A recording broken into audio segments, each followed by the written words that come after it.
Mahkamah Konstitusi (MK) memutuskan partai atau gabungan partai politik peserta pemilu bisa mengajukan calon kepala daerah meski tidak punya kursi DPRD.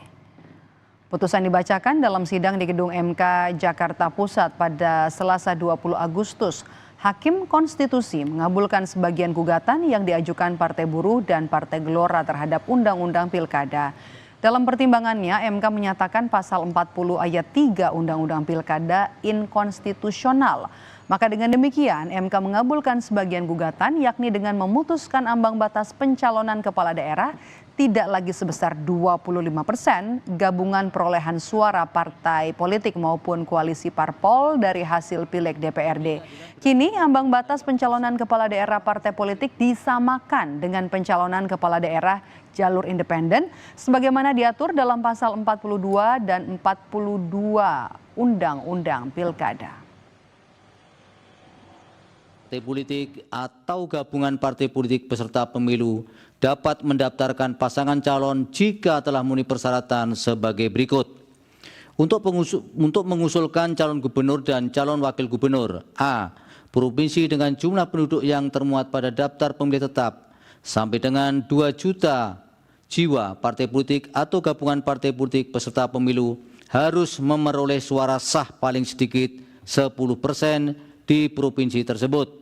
B. Provinsi dengan jumlah penduduk yang termuat pada daftar pemilih tetap lebih dari 2 juta jiwa sampai dengan 6 juta jiwa, partai politik atau gabungan partai politik peserta pemilu harus memperoleh suara sah paling sedikit 8,5% di provinsi tersebut. C. Provinsi dengan jumlah penduduk yang termuat pada daftar pemilih tetap lebih dari 6 juta jiwa sampai dengan 12 juta jiwa, partai politik atau gabungan partai politik peserta pemilu harus memperoleh suara sah paling sedikit 7,5% di provinsi tersebut.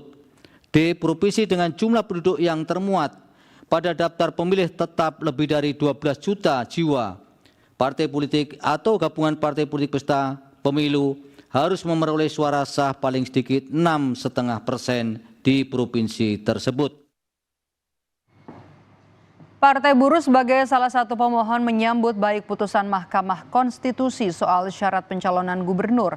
Ketua Tim Khusus Pemenangan Partai Buruh, Said Salahuddin, menilai putusan Mahkamah Konstitusi soal syarat pencalonan gubernur memperkecil kemungkinan kota kosong di Pilkada Jakarta 2024. Dulu kemarin pakai 25% suara, sekarang oleh MK diubah karena MK memperbandingkan dengan syarat calon perseorangan. Gitu. Syarat perseorangan itu kan dengan dukungan KTP pemilih.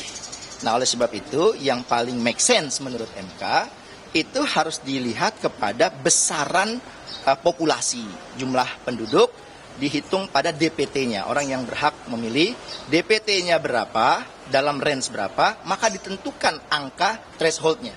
Artinya angka threshold tidak lagi 25% seluruh Indonesia, tapi akan berbeda-beda sesuai dengan besaran jumlah DPT di setiap daerah. PDI Perjuangan juga menyambut baik putusan Mahkamah Konstitusi yang menyatakan partai politik tanpa punya kursi di DPRD dapat mencalonkan kandidat kepala daerah. Ketua DPP PDIP Eriko Sotarduga menyebut putusan ini berpotensi membuka jalan PDIP mengusung kandidat sendiri di Pilkada Jakarta. Soal peluang nama, PDIP telah mengantongi sejumlah nama, salah satunya adalah Anies Baswedan. Bahwa kita bisa maju sendiri, betul ya? Artinya bisa maju mengusung sendiri pasangan calonnya. Nah, tentu ini kan harus dipertimbangkan. Apakah kami mengajukan calon sendiri? Nah, itu sudah pasti kalau itu. Apakah calon gubernurnya, ataukah calon wakil gubernurnya, ataukah kedua-duanya? Nah, ini belum diputuskan. Nah, apakah dalam hal ini, nanti pasti pertanyaan teman-teman nih, apakah Pak Ahok, apakah Pak Anies, apakah siapa lagi?